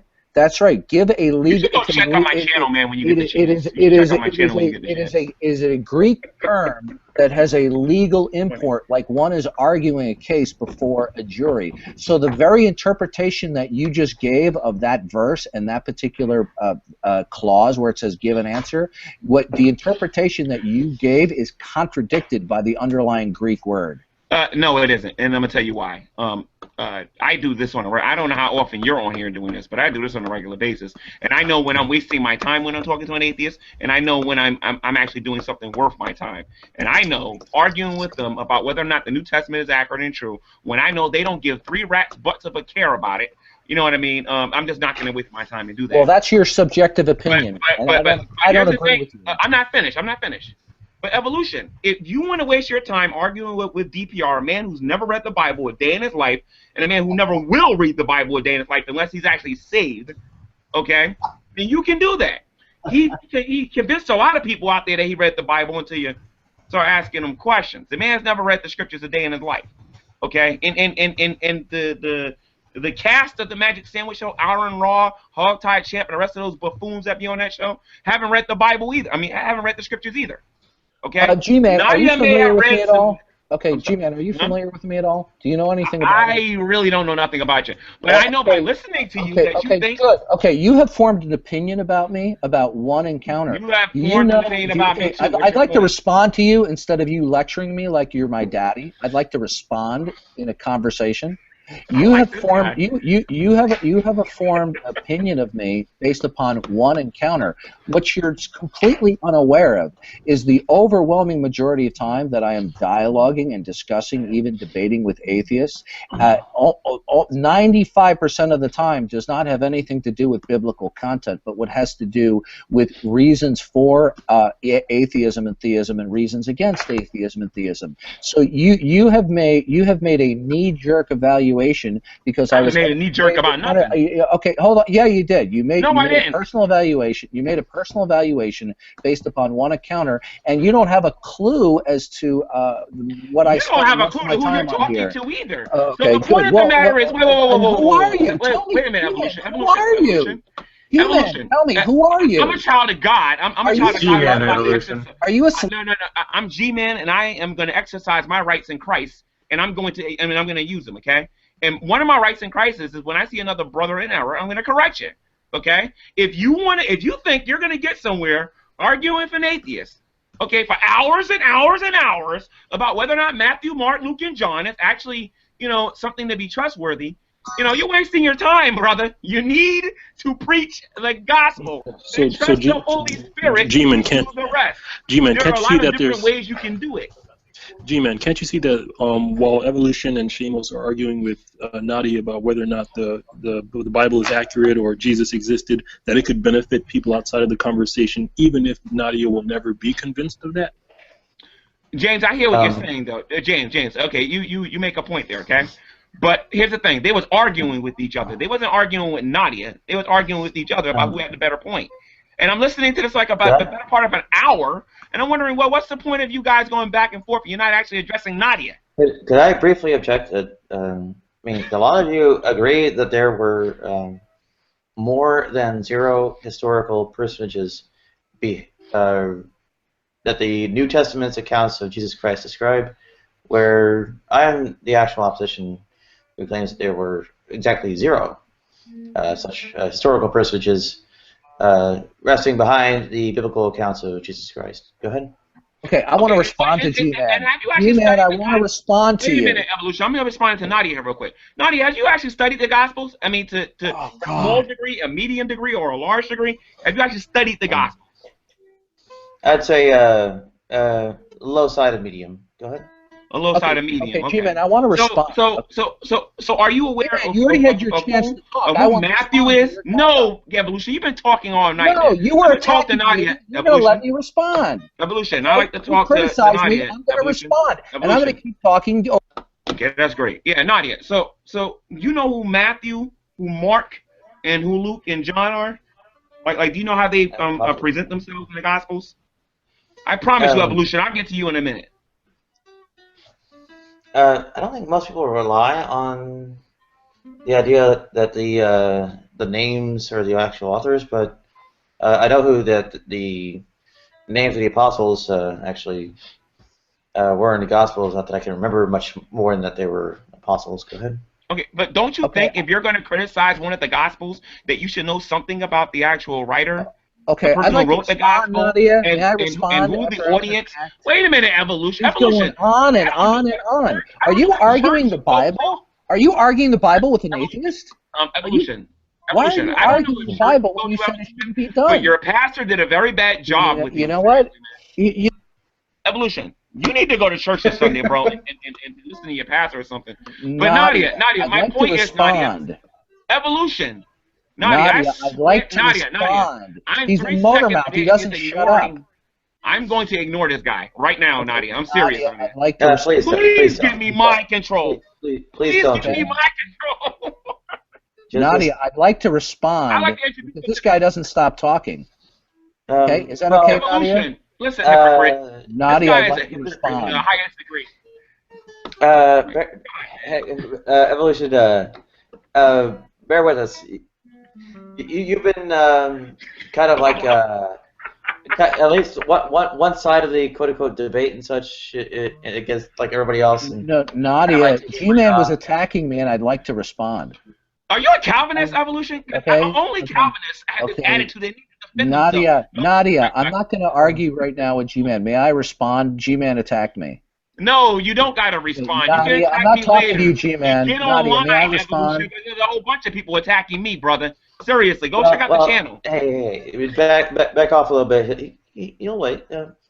I actually think he kind of wants a little bit of back and forth with me, and you're kind of getting a little bit bogged down in kind of your differences with people that are actually on your side. Okay. Nadia, I think remind him about that. I'm on his side. Remind him about that again. The common ground I think that you all have, including with a pagan ocean, is that you all believe in the historicity of Jesus Christ. Okay. This guy's a plant. Nadia, are you going to let me a chance to respond? Because if I'm just going to be muted because G-Man has the power of this, then I won't come to these invites in these rooms anymore. Please come to G-Man versus the world. I'm begging you. Please come to G-Man versus I'd the world. like to respond to G-Man's criticisms and attacks. I'm not criticizing you. I'm trying to have a conversation with G-Man. Nadia. Okay, G-Man, let's let him get it out. Don't let me respond. I won't be coming into these rooms again. Yeah. Okay? God, always with the threats. Always with the threats, Evolution. All right. Okay, Nadia, plenty of other rooms where I get invites. Let's Nadia, would you mind if I made a suggestion? All right, hang on. Everybody. Would you mind if I made a suggestion, Nadia? Please let Evolution have a word, and then okay, good. Let's move on then to G-Man. Good. I'd finally like to get a chance to respond. Okay. If I could just make a suggestion here, which would be if we could just have a moderator in the room, and so somebody like Veckel, who's got moderating powers, can just get these two to stop interrupting each other. That would be really helpful for the discourse. Well, yeah, it would be helpful because I have requested to respond to G-Man's attack, and he doesn't want me to respond. He wants to silence me. Okay, now, so Nadia, we'll agree, you own the room. I'm talking to I'm talking to the owner of the room. Right? Nadia, may I respond? Yes or no? Yeah, go ahead. Okay, good. Now, I would like to respond for 2 minutes without being interrupted, and then I won't. 2 minutes. Oh my God! Just go right now. Okay, good. G-Man, I don't know who you are. I've never met you before. You claim to be a Christian. I don't know what your theology is. You are ranting on your mic every much, if not more, than what you claim you're hearing from me.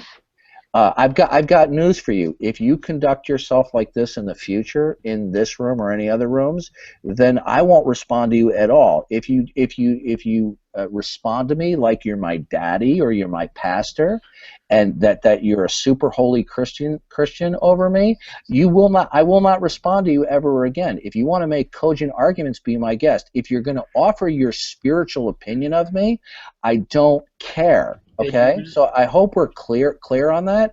So if you want to make a factual response in disagreement or agreement with points I'm making, fine.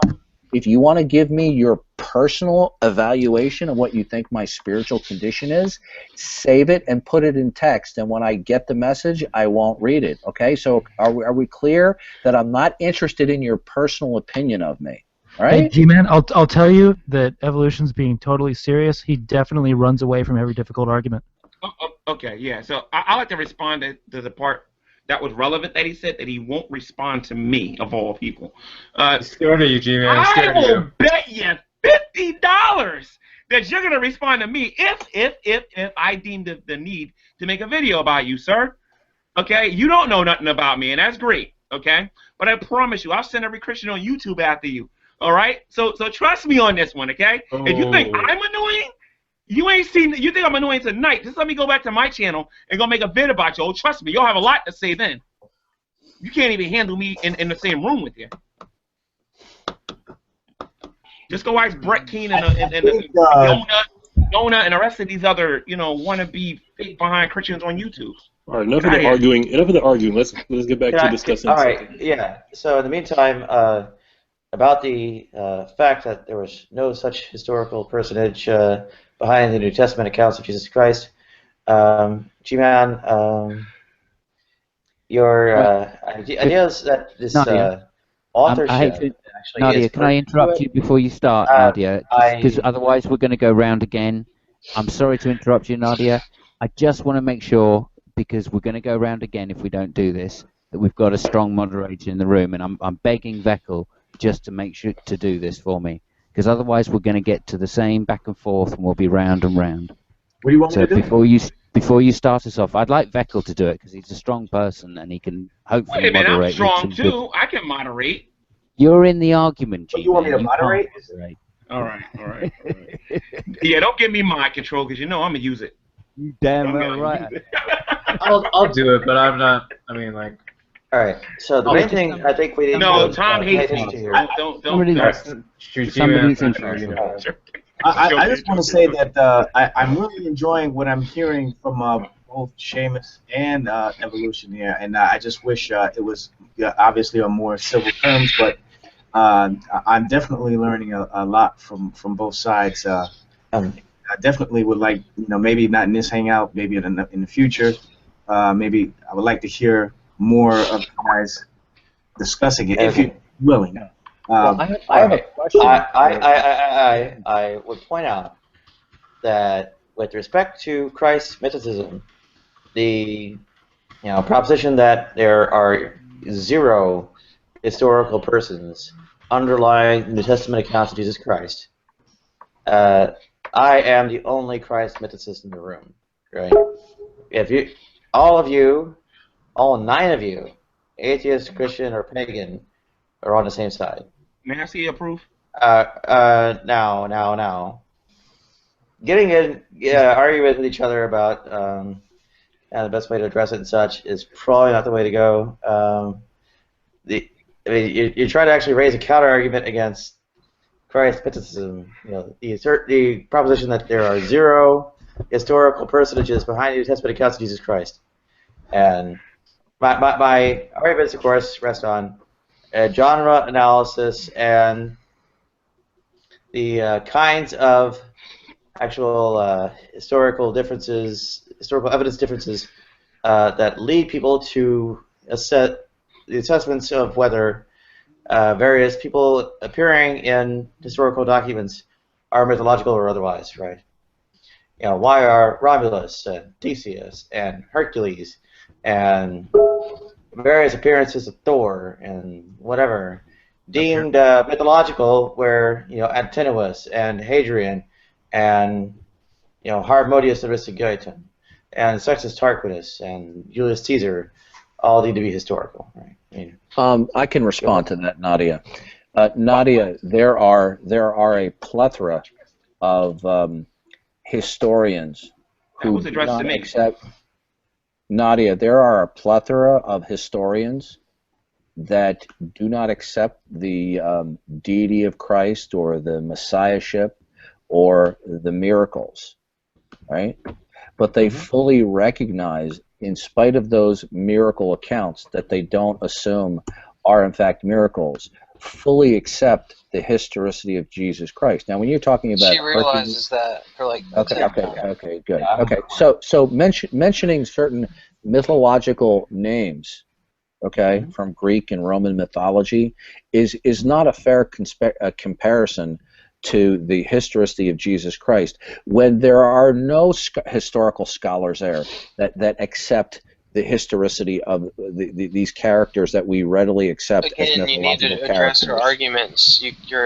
Dude, this is bad. Wrong. There's plenty of scholars that will accept that these legends are based on real people. Yeah, maybe not the actual, like, all of the stories being accurate, but like but if she's presenting in a certain individual argument, can I see some proof that these are legends? Don't do her that disservice of not addressing her argument. Just being like, oh well, the scholars say. She's giving you a certain nuanced argument. You address that argument. She's also and that's sad, man. It's a disservice. Yeah. So, and Nadia made a positive claim saying that there is no historians. I believe that's what she was saying, that there's no historians. No, that's all. Hey, I want to ask. No, she's well aware that plenty of historians support the historicity of Jesus, but she appeals to two scholars, namely Price and Carrier, that are that hold Christ mythicism and are very good at arguing for it.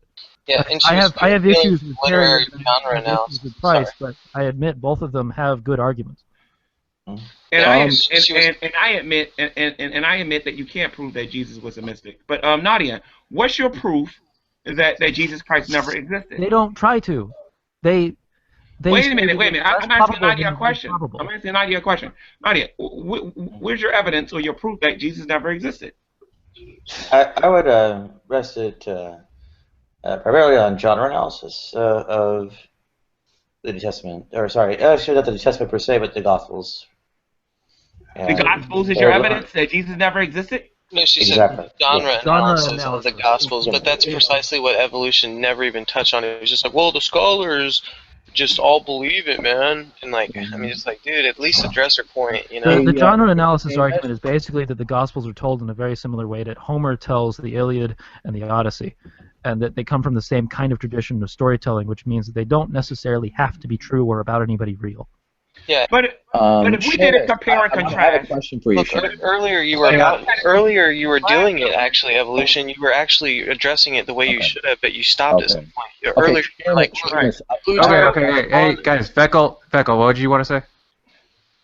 No, I was just wanting something really basic, like because I've heard this many times before about there being a list of maybe agnostic or atheist believers who actually support the historicity of Jesus. I was wondering if there's a link or some sort of source I can look to for to get a hold of that supports that. It supports which side of the argument again? Which supports the historicity of Jesus Christ being an actual person. Well, I mentioned Bart Ehrman earlier. Yeah, I gave a link to his text. Hang on. Bart Ehrman is great. As far as putting for Nadia's, there's a couple books by Carrier and Price on the historicity of Jesus. He believes that Jesus didn't exist, right? Yeah, he's on Jesus didn't exist. Ehrman is great for he did exist. Yeah, but I'm looking for a handful of people who are not believers in Christ, but that Jesus did exist. Bart Ehrman. Ehrman. Yeah, I put a link in the sidebar text chat, Beckle. Bart Ehrman is an atheist who believes Jesus existed. Okay. When you guys are done with this thread, I want to ask Shamos a question. Is anybody going to address the genre analysis thing that Nadia is talking about, or?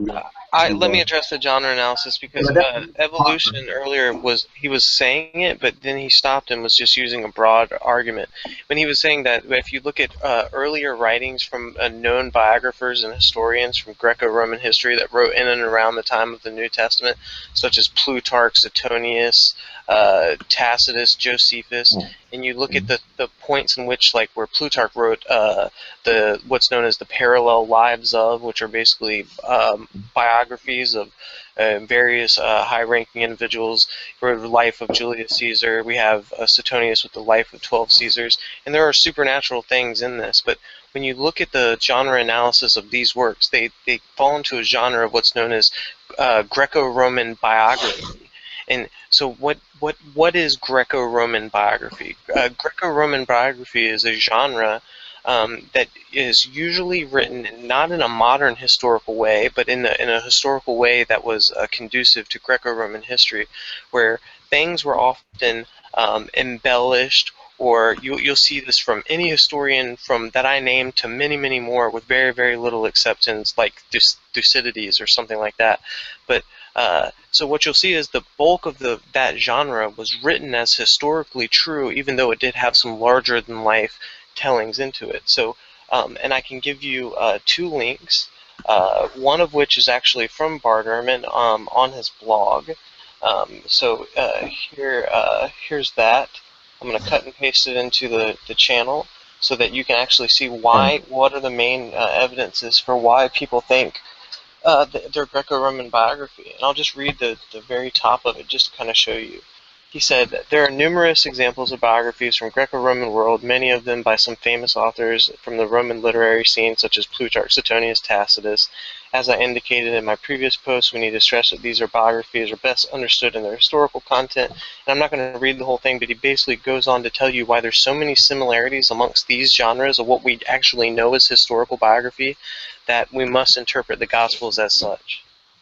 And that's not the case. And the reason why that the majority analysis is faulty is it does not account for higher level literary structure, such as chiasm, such as diptychic structures, such as consistent patterns of allusions to other texts, such as allegorical representations of what are in effect themes or figures from the text, like suffering servant, son of man, and of course the what's the one from son of man is Daniel, suffering servant, Psalm 22, scapegoat server. So I mean that's kind of a fair represents literary construction. Especially in conjunction with chiasm and diptychic affairs. All right, I'd like to ask chiasm. Sorry, go ahead. Okay, Shamos, you mentioned you were a Christian. Could you fill me in? I'm just curious as to what your theology is. Do you believe that the Old and New Testament are inspired and inerrant? Yes, I do. Okay. Do you believe that the Genesis account is literal or figurative? I'm more inclined to believe that it's figurative, although I'm not dogmatic about it. Very well could be literal. I'm just more inclined to believe it's figurative. Okay, and what is the determining factor of why someone will go to heaven or hell? You're saved through grace by faith in Jesus Christ. Mm-hmm. Do you have any more? So do you have any more theological? Romans 2:9 it basically says if you confess with your mouth that Jesus Christ is Lord and believe in your heart that God rose him from the dead, you will be saved. Now, is it your view that we can trust the New Testament and what it says without showing its historical integrity or its textual transmission? No, I'm a big fan of giving arguments for historical integrity and textual integrity in terms of like manuscript tradition. But I think that the argument that you gave earlier was very poor, and I probably wouldn't have offered it myself. No offense. Well, that's just a generalization until I hear actual specifics. To me, well, I told you the reasons why earlier, because I could give you a known example where people could get all of those things right and it'd still be a lie. So if I can. Okay, that's true, but I also pointed out that when somebody gets all those details correct like that it's more of a sign of genuineness than it is somebody who's a forger. So it actually, not only is it not a poor argument, is that many New Testament scholars cite this. So it's not something that I originated with. So can I finish? I want to respond to your criticism. I know, but let's just have a quick. Well, I'd like to respond. Why do you need to respond to everybody's criticism? I'd like to respond to your criticism. You said that it was a very poor argument. I'd like to respond to Shamos' criticism. Why do you always need to respond to somebody's criticism of you? I'm responding to Shamos' criticism without being interrupted. Just do it quickly, though. Okay, good. I'll try to be as brief as possible. Shamos, what you refer to as a very poor argument is not something that I thought up myself or concocted myself. These are ideas that are not borrowed over, but ideas and concepts that are strongly advocated by many New Testament scholars and Christian apologists. So what you've just indicted is not merely my argument, but an argument that numerous New Testament scholars and historians advocate. Yeah, it's just not a very good one. And if what I'm saying is, put it this way, I have several arguments. I'll definitely throw some out there if you want to hear them of both of why we can have strong issue to think of the historicity within the New Testament, also in their textual transmission. But I'm telling you, I would have thrown 3 different arguments before I would have even come close to that one, because I think they're much more succinct arguments besides that one. And how do you defend the genuineness and the authenticity of each individual book if it is not through internal or external evidence? No, it is through internal and external evidence. But what I'm saying is, the particular example that you gave was not one of the which I would have used. There's other stronger ones. But where are we commanded to do that, though? What internal evidence would you use? But where are we commanded to do that? I would note that the genuineness and authenticity were not under consideration. Okay, Shamos, what internal evidence do you have in mind? But where are we commanded to do that, though? Shamos, did you hear my question? What internal evidence are you referring to? Where are we commanded to do that? You're not our Lord and our Savior. Shamos might not be there. You can answer G-Man now. Thank you. No. G-Man is on my troll list. No. Oh, okay, great. Then block me then, or whatever. Well, he's in the hangout. I mean, we're no. Let him run. What is G-Man being honored? He runs from the smartest. He'll be inducted into the Hall of Shame all too soon. Tom. So my thing is this, okay? Can anybody in this room show me in Scripture where we're commanded to show that the New Testament is accurate and correct? Just one passage in Scripture. Okay, when G-Man's done, I want to respond to you, Tom. Can somebody answer that question? Anybody, including evolution. What's that? Where in the Bible is Jesus Christ or the apostles commanding you can't if you're gonna block G-Man, I mean it's gonna be very difficult to let him block me. All right. When G-Man's done, Tom, I'll respond to you. He hasn't actually blocked, he's just let him block me. He'll look like a fool later when he respond to me in what regards? What this guy has a persecution complex, but he doesn't know that I guarantee I've been attacked more times than this clown has in this Google Hangout. Okay. But here, and by the way, there ain't nobody in this room that's going to disagree with you, okay? But here's the thing now, okay? Show me in the New Testament where the apostles or Jesus Christ is telling us to spend the majority of our time when we're talking to a non-believer trying to prove the trustworthiness of the New Testament. If that's our job and our goal here on G+ or in society. Are you done, G-Man? Oh my God! I'm asking you a question. Okay, G-Man, I already indicated you before that I'm not responding to you. Okay, are you done? Great. He doesn't know the answer. The other people in the room. Do you guys G-Man, know? Are you done? Are you done? I want to respond to Tom. Does anybody else in the room have an answer for that? I don't see it in Scripture. Okay, I don't see there is no commandment to spend your time proving anything to anybody about anything. Okay. Thank you, St. Tommy. Now, what about you, James? Well, Paul spends a lot of time talking to the Jews and showing them through the Scriptures that Jesus was the Christ, right? And it's like they didn't believe him, but he spent like 3 months trying to talk to them and convincing them. Some people believe, some people didn't. As far as atheists that completely reject the whole idea, I don't know that we have any evidences of anybody trying to convince them in the Bible, but you can argue for the Bible. Like you can spend time doing that. Yes. Right. Okay. So we don't have that commandment. If we don't have that commandment in the in the New Testament or even the Old Testament that was supposed to prove that these books are authentic or whatever, right? At some point you have to dictate. You have to just say what you're going to say and then follow it up with the gospel. Okay. I don't know I'd like to respond to Tom. I don't know why he's not getting that. Okay. What is it? Respond to Tom. Okay, Tom, you asked me why I'm not going to respond. First of all, I haven't blocked G-Man. I'm going to block you in a minute. Okay, excuse me for talking while you were interrupting. No, I'm going to block you because I'm tired of hearing your voice and you and nobody else talking. Okay, good. Don't block him. Don't block him. No, I already did. Tom, it's going to remain that way. Tom, don't block him. Okay, I already G-Man. did. Relax. He just blocked me. Okay, no, it's other people in the room. Tom, let's get other people involved in the conversation. This is becoming the evolution show. Some people in the room aren't going to agree. This is my stance. Nadia ain't talking. I debate a lot of people. Hang on, G-Man, hang on a second. You guys are talking over each other now. No, I got them blocked. I can't hear. Well, this is the problem. Yeah, G-Man, look, hey, evolution, because I kicked you for this, so I have to be consistent. G-Man, you're not supposed to block people in the room, dude. It makes conversation incredibly difficult, and I was more interested in waiting for evolution false to do that. But no, you fucked up. Sorry, dude.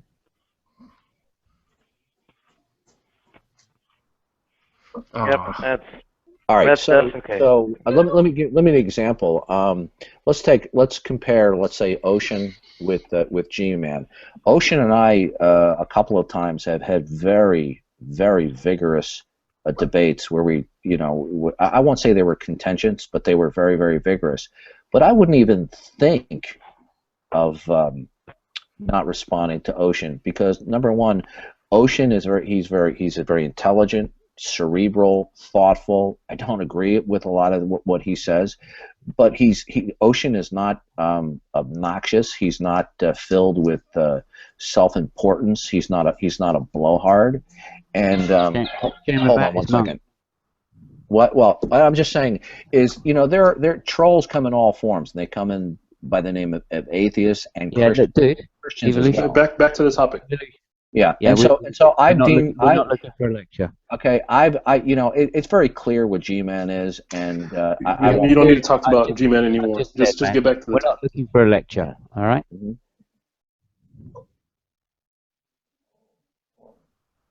I'm interested in what the Shamos said, that he had an example of a document that was also filled with historically accurate depictions, facts, settings, and etc. like the Bible, but it wasn't true. I wonder what that is.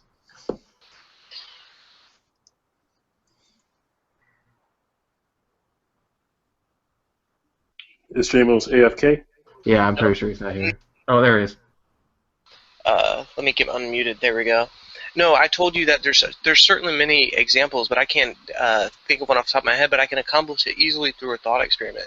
And I can show you, all right, think about this. If I live yeah, of course. I don't think anyone denies that. I was just interested. Yeah, if you live in a certain time in a certain place, like say I live in New York City, 2015. Nadia does. She lives in Brooklyn, whatever. And she goes and she writes about a story about some fictitious person that existed in that time, but then she interweaves it with full of everything about New York, historical accuracies, where this corner of this store was, where that was, and all the common names of all the people in New York at the time, all the boroughs. She got all her historical shit right, but that's the only thing that's right about it. So it doesn't lend credence to the other things that are being said. So what I'm saying is it's very well possible because this conversation spawned from the historicity conversation. So Nadia was giving arguments for Christ not existing, and when I thought it was in poor taste because evolution was saying, well, they got things right about the time and the place and locations and people's names, but that has nothing to do with the historicity of Christ. Christ could have very well not existed, and people from around that time, because everyone agrees this stuff was written early, could have just made that up and interwove it with stuff around the time. So I was telling them that was a poor argument in reference to historicity. And I think evolution acknowledges that. However, he assigns a truth value, which is not 0 to 100%. Somewhere in there, he has a truth value where all that stuff means something. If we were only talking about just the historicity of the Bible, not the historicity of Christ, then he would have had a fucking good point. We'd been like, oh, we're just talking about the historical accuracy of the Bible. Well, then everything he brings up. Here's the problem with that. Well, we weren't talking about the historical accuracy of the Bible. We were talking about the historical accuracy of Jesus Christ. Well, here's the problem with your view. The attestation of the New Testament documents is that they were written by many authors, multiple authors. Okay. I realize either one is going to view that the New Testament documents were written by one author or conspirator, or multiple conspirators. That there was a multi conspiracy project to write all these New Testament documents. Now the correspondence with the tens of thousands of incidental details is not the only internal source of evidence to support the genuineness and authenticity of the New Testament documents. As I mentioned before, there is something also called the uncanny coincidences, and you can look this up yourself. There are some very good, excellent lectures on this. There are some amazing, what they call uncanny coincidences that go throughout the Gospels and the New Testament documents, where had they been written by conspirators, would not properly account for these uncanny coincidences, because these coincidences are not a part of the main thrust of the text. And where one gospel writer will record certain historical details and leave a few details out, another gospel writing on the same time frame will have certain details that accurately fit in hand in glove, but it's not a duplication of the other author. Now, if you're going to suggest that the multiple gospel authors in the Book of Acts and New Testament documents were multiple conspirators, you might try to explain away all of these tens of thousands of incidental details, but then you're still left with explaining away all of what are called, and by the way, this is not a made-up term, they're called uncanny coincidences, and there are dozens and dozens and dozens of these things. So either that is usually the sign of genuineness and authenticity in historical documents. Wait. Or are you talking about the similarities between stuff like Mark and Luke? No, that's not what I'm referring to. No, he's talking about where they fill in gaps in the stories where other ones aren't present. But let me show you a reason that could explain that. That might just you might not have thought about. And I mentioned Mark and priority earlier. So what we know about Mark and priority is that Matthew and Luke certainly use Mark, but they only used, if you know that Matthew used a crap load of Mark, Matthew used 91% of Mark, but Luke, he used far less. So Luke actually omitted a good amount of material in Mark that Matthew left in. So what you'll see is that where Luke says it, Matthew will have a more fuller picture. So what he was just saying right there could be just explained within the literary dependence of the biblical structure of the narrative. So that's even a good argument either. Can I just give you a good argument and then we start from there?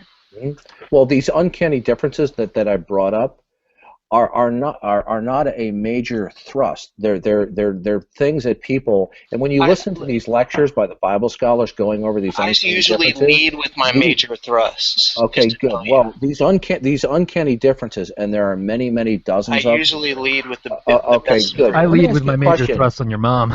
Okay. When you listen to these lectures, and I was blown away by them when they go through point by point of each of the individual uncanny differences, if either they are accounted for by the fact that the gospel writers, and by the way, the fact that Mark used a lot of material, the fact that Matthew used a lot of material from Mark or Luke and vice versa, is not a problem at all for the genuineness of the Gospels. It's only a problem when people have a certain idea that each one of the Gospels don't borrow some material from each other. That's not a problem. But getting back to the uncanny differences, you have a choice here with these multiple dozens of uncanny differences in the text that are not a major thrust of the narrative.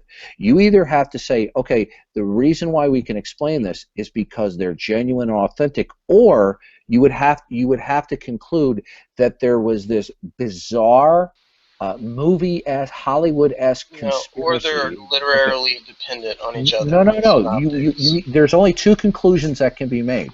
Either these uncanny differences are the product of genuineness and and authenticity, as the Bible scholars call it, or you have to concoct in your mind a Hollywood-esque Vinci Code. Is this your attempt? Shamos' argument at dichotomy? Is that supposed to be a proper dichotomy? Hang on. He could have said Hollywood's straw man.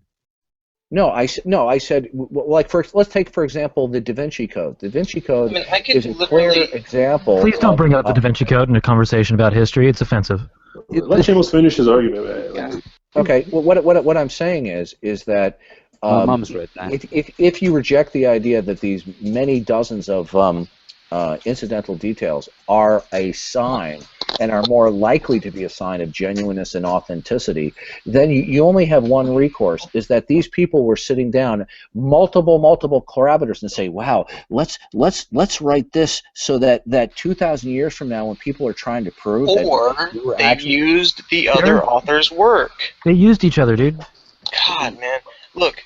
Just like I occasionally use your mom. No, that you're confusing. There are details that they don't overlap, have to sit but not down directly. at a black round table with candles and conspire if they just had access there's to the only other's two work. alternatives. There's only two alternatives. Either these uncanny details are the product of authenticity, or they're the product of... Or they had access of their work. Pure evolution. Shamos agrees with you, Shamos. Evolution. Do I have to really on point your out side. that that's not a dichotomy at all? I mean, like, it's not only one of two things, if you're going to put it like that. Dichotomy. Well, Shamos, have you seen any lectures on Bible scholars detailing the uncanny differences? Surprised. That's why I'm trying to actually guide you to the light right now. Oh, and who have you watched that have detailed the uncanny differences? Could you tell me? Look, I've watched many biblical lectures, and I don't even watch a lot of lectures as much as I do. Were they on the uncanny differences? No, because I actually use what's known as historical methodology, which I find in uncanny differences is not historical methodology. Sure it is. It deals with very specific. Shamos and I have been running around in this subject for quite some time. Neither one of us has come across that. Let me tell you what is and what isn't historical methodology. Google. This has got to be a laugh. Uncanny circumstances is not historical methodology. No, I didn't say uncanny circumstances. Can you post a link or something? You just misquoted me. No, what I'm telling you is that word and that phrase has nothing to do with what historians use to come up with what is reliable or what is historically accurate. What they use is what's... I didn't say that. I didn't say historians. I never said you did. What I'm telling you is that's why it's a weak argument. I'm going to actually tell you some criteria. It's amazing how you're mixing several different subjects. Well, I'm trying to actually give you... The uncanny differences are unique to the four Gospels. I don't know what these uncanny differences are. Okay, what I would recommend you do. Yeah, Something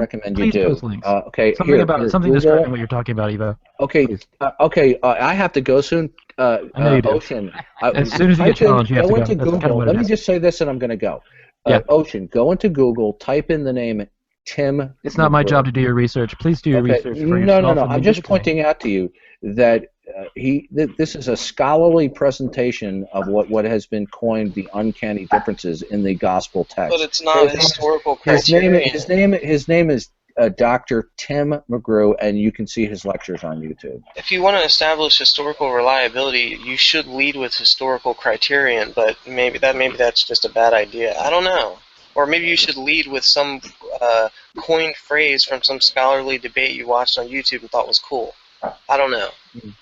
Well, Shamos, I have to go now, but generally when one generalizes for much of their rebuttal, I don't take it too seriously. And Evolution False, you're getting into these disputes with the other Christians in the room has prevented you from ever actually touching on the argument I made. So, go ahead. Actually, I didn't even get to make my argument. Never mind. In the first place, it didn't even get that far. Yeah, you're busier fighting with the other Christians than you were with the atheists. I mean, come on, Evolution. I saw you did meet G-Man, though. G-Man is off his rocker. That's a lot of people's opinion, but also usually people know what they're getting into when they have a conversation with him. The fact that you've never seen him is surprising to me, actually. He's kind of an institution. Well, now I know what I'm dealing with, and I'll ignore him. Something got pointed out in the side chat at the time. Yeah, well, now I know. Oh, dear. Yeah. He did mention that you're kind of another Neff in the side chat, which I kind of agree with. It's a lot of the same problems, talking over people, interrupting them, motorboating. Those are issues. You can't really reasonably have a conversation. Yeah, you're kind of having trouble with I guess radio protocol, especially when there's a group of larger than two people. And your face is fat. There's that too. That's a problem. Well, let me just respond to that briefly. Any of you guys here familiar with Pal Talk? Yes. Yeah, it forms bad habits. The nice thing about Pal Talk is it's a turn-based system, and to solve that problem, then you need to have a moderator who's firm about appointing people a certain amount of time to speak. And incidentally, your mom is also a turn-based system. Or you can just observe like etiquette and kind of respect people, and conversation just flows a little bit sometimes. Right, I was gonna say, or you could just have social etiquette and have a conversation with them. Well, you know what never ceases to amaze me, Shamos, is when people like yourself, in my experience, you interrupt yourself, but then you point out my interruptions, but you're completely oblivious to your own interruptions. Oh no, I don't think I once talked about being interrupted. Really, I was just kind of like. Really, the only time people point out interruptions with you, Evo, is after you have complained about it, and then immediately afterwards you start doing it, and people. Point out and we all do it. Hypocrite in the conversation. Hey, Evo, don't you think that? And that's when I've seen everybody else in a conversation with you point out you interrupt. It's after you do it. And all these different uncanny testimonials about you interrupting would seem to indicate that there is some veracity to the claim, wouldn't you say? Tom, I usually ignore sarcastic remarks like that. But you made an exception this time, so. No, what I find out is people who do not like my particular views or my style of the debate usually will zero in on sometimes when I do interject or interrupt, and they completely ignore. They completely excuse me. Okay, you just told me about me interrupting. You're interrupting me. I really don't. I just love the hypocrisy in these rooms. But I can still hold a conversation people with them. Condemn me for the very thing that they do. Which you do, yeah. No, we all do. That's the problem with you, sir.